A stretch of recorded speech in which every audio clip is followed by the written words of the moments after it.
সম্মানিত উপস্থিতি, আসসালামু আলাইকুম ওয়া রাহমাতুল্লাহি ওয়া বারাকাতুহু। হিন্দু ভাই বোনদের জন্য রইল আন্তরিক শুভেচ্ছা ও অভিনন্দন। কেমন আছেন সেটা বলেন।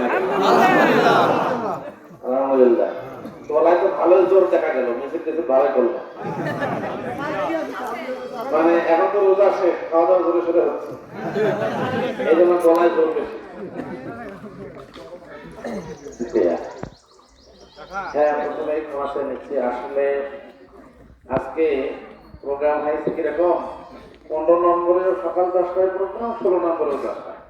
এটা কেমনে হইল, এটা উপজেলায় গোলমাল করলো না ইউনিয়নে গোলমাল করলো, দুইখানে আমি প্রধান অতিথি। আচ্ছা বলেন তো, আমি সকাল 9টায় আমার গাড়ির ড্রাইভারকে বলছি যে 9টায় আমার বাসায় আসবে।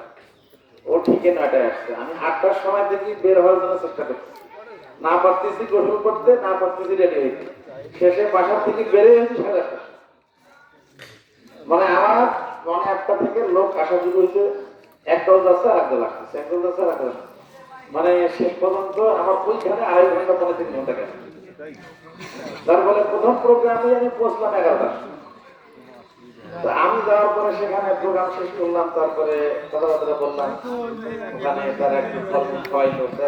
মানুষ তো সম্মান করলে সম্মানটা তো নিতেও, আমি বলে দিতে অর্ডার করে ফোন দিচ্ছি, মির্জাপুর থেকে ফোন কখন আসতেছে।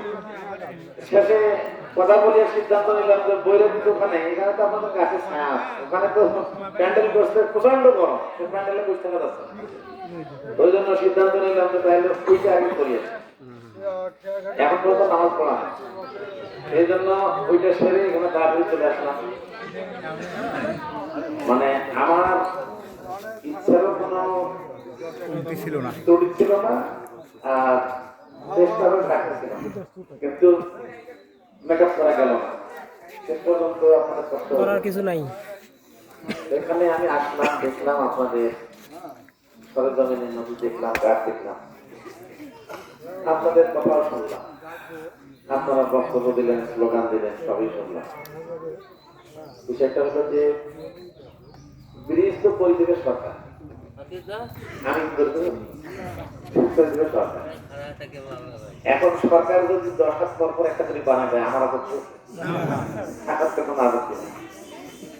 এখন হলো যে আমাদের পঞ্জীভূত সমস্যা অনেকগুলো, এক গাদা সমস্যা।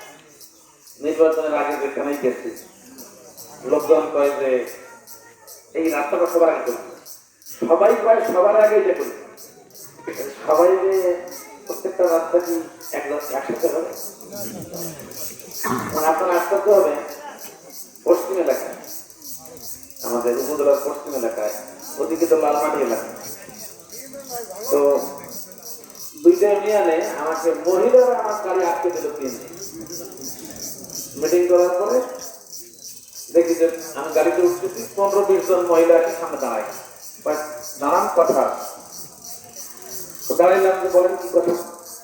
তো মহিলারা বলতেছে যে আগে বলি যান যে এই রাস্তাটা কোনদিন পাকা হইবে, তারপরে গাড়ি এসেছে।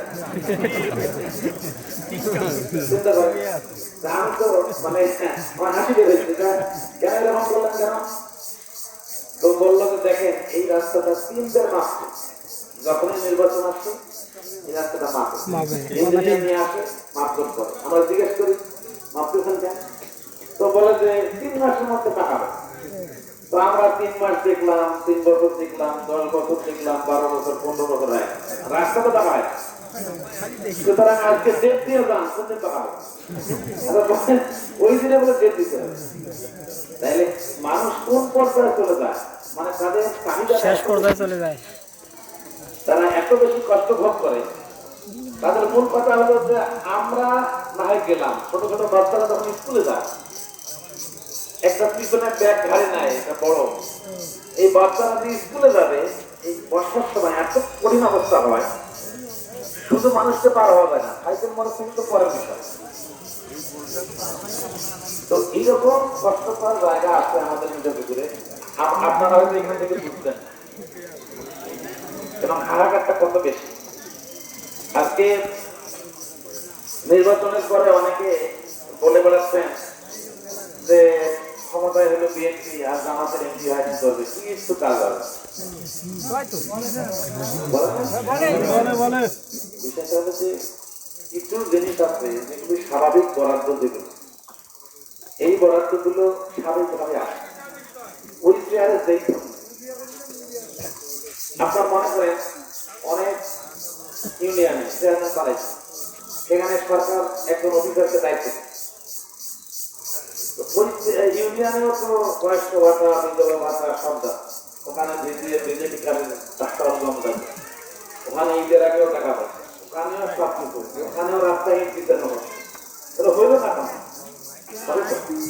সরকারের নিয়ম হবে যেটা বরাদ্দ সেটা যেটাও থাকে ওটা